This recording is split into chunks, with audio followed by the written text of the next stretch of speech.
Hey gang, Jane back with another crochet technique tutorial. Today I'll be sharing another method of joining granny squares. So this is a part of a larger series on how to join your granny squares, as I not only love sharing the granny squares with you, but I also love to show you all the ways that you can join them together. In this method, we will be crocheting our join using a single crochet stitch and a chain stitch to create a lacy open effect between the squares.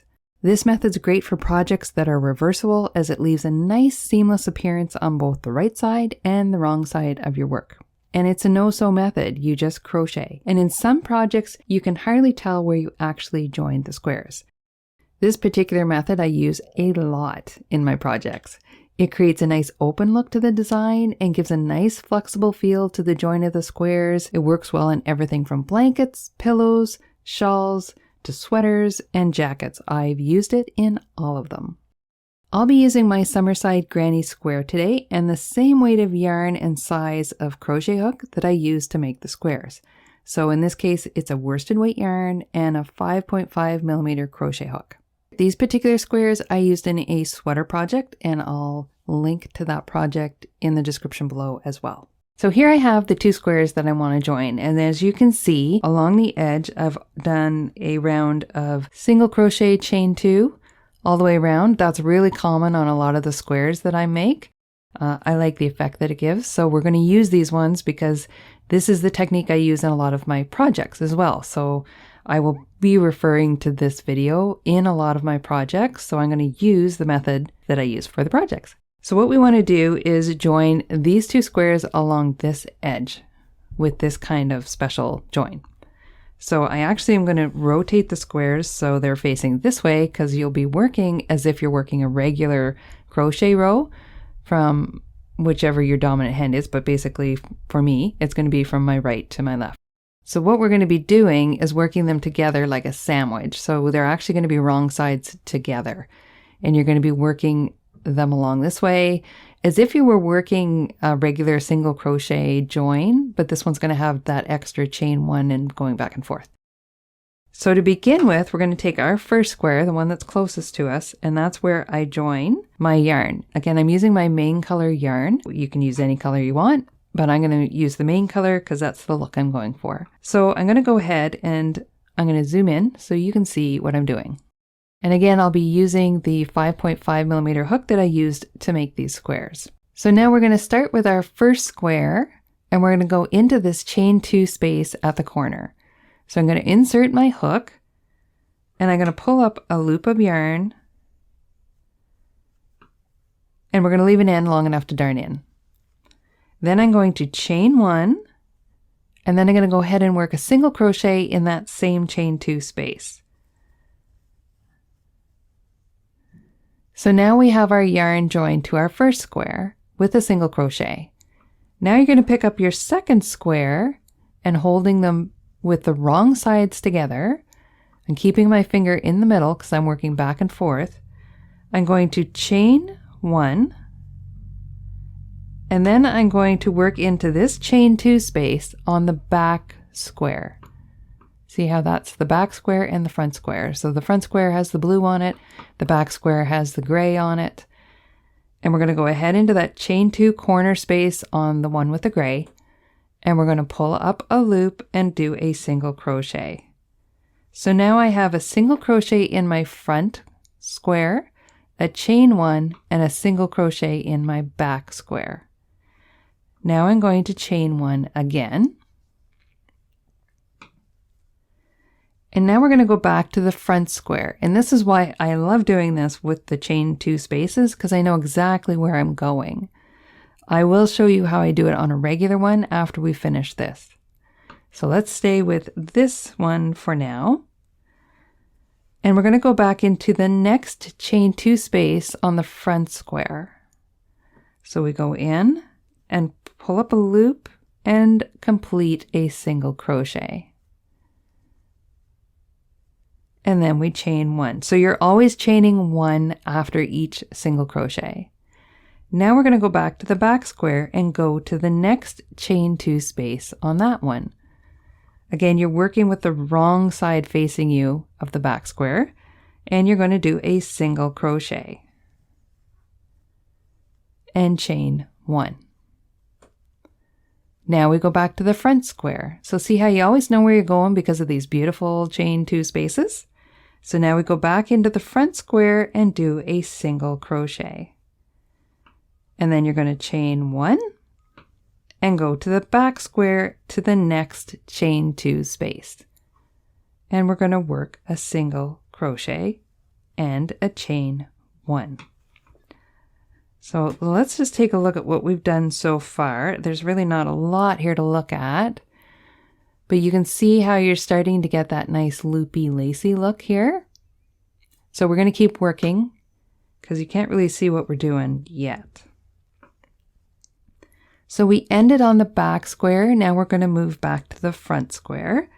Another single crochet. And this is all it is single crochet in one square, chain 1, and single crochet in the back square and chain 1. And we're always working in the chain 2 spaces. So single crochet in the front, chain 1, single crochet in the back, and chain 1. So we've just got a little bit further to go. Keep on moving along here. Single crochet in the front, chain 1, single crochet in the back, chain 1. And we've got a few more to do.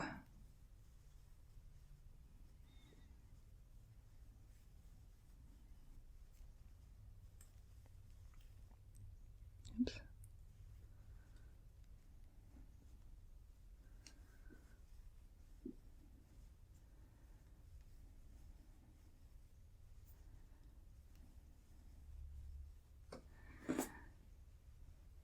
So I've worked my last stitch at the back.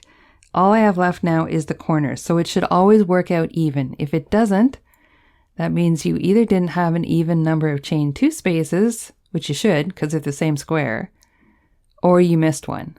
So that's how you tell. If you should always come out when you worked the last one at the back, you should have one corner at the front and one corner at the back left.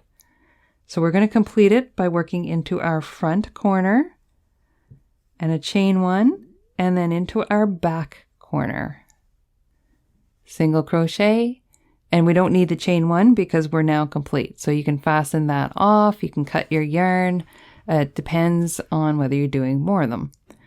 But what I like to do first is join my squares in strips, and then I go ahead and join the strips. So let's zoom back out here. So there you see I've joined the 2 squares together, and it gives you a really nice, I'll pull it apart here so you can see it with the light there. It gives you this nice lacy join effect, and it works the same on the front and on the back. There's no ridge, so it's a really nice one for reversible. It's quick and it's easy as well. So the next thing I would do if I'm doing a blanket or a sweater or whatever, I would join another square with another piece here, and I would keep adding squares to create full strips, and then I would start to join the strips themselves. And I do this by working along the long edge of the strips the same way.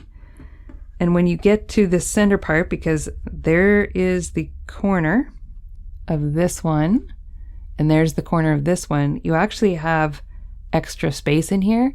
I work one of these, not both of them. It kind of depends on how you crochet, but I find if I work both, it creates a little bunch there, and I don't need that many extra stitches. So I usually just stay consistent. I either pick the first one or the second one, and that's the one I use all the time with all the strips. So there you go. That's how I do that simple join. Now I'd mentioned that you don't need to do that chain 2 single crochet edging. You can work it into just a regular square. So you can see this particular square didn't have that. It's just a regular straight square. And then you work into the stitches on the edge. So what we're doing here is on a regular square, you're just going to miss every second stitch. So when I was working a single crochet into a chain 2 space, you'll be working it into a regular single crochet. And then instead of going to the next chain 2 space, because there isn't one, you're actually just going to miss a stitch and work into the next stitch. So you'll work this stitch, chain 1, and then the corresponding stitch at the back, then chain 1, and then the corresponding stitch at the front. So let me zoom into this and see if you can see that a little better. So again, I'm working in the main color, and this other square is the main color, so not as obvious here. But you can see in this one quite clearly that I single crochet into this stitch, but then you chain 1, and then you single crochet into the corresponding stitch in the back square. Then you chain 1, and you miss a stitch on this square and single crochet. Then you chain 1 and miss a stitch at the back, and you single crochet. So you're basically creating this zigzag. And if you don't have the chain 2 spaces to look for like I do in the other square I did work on, you just miss a stitch in between.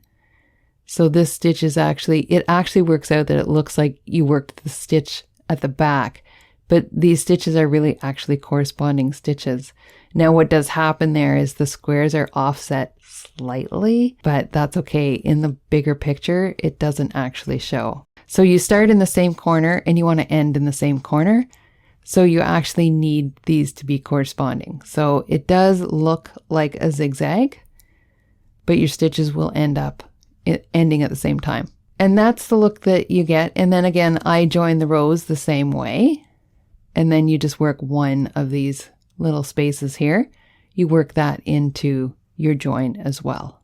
So now you have another method to join your squares. So have some fun with that and see how well that works in your next project. If you enjoyed this tutorial, please give it a thumbs up and remember to subscribe to my channel so you are sure to catch all my tutorials as they come out.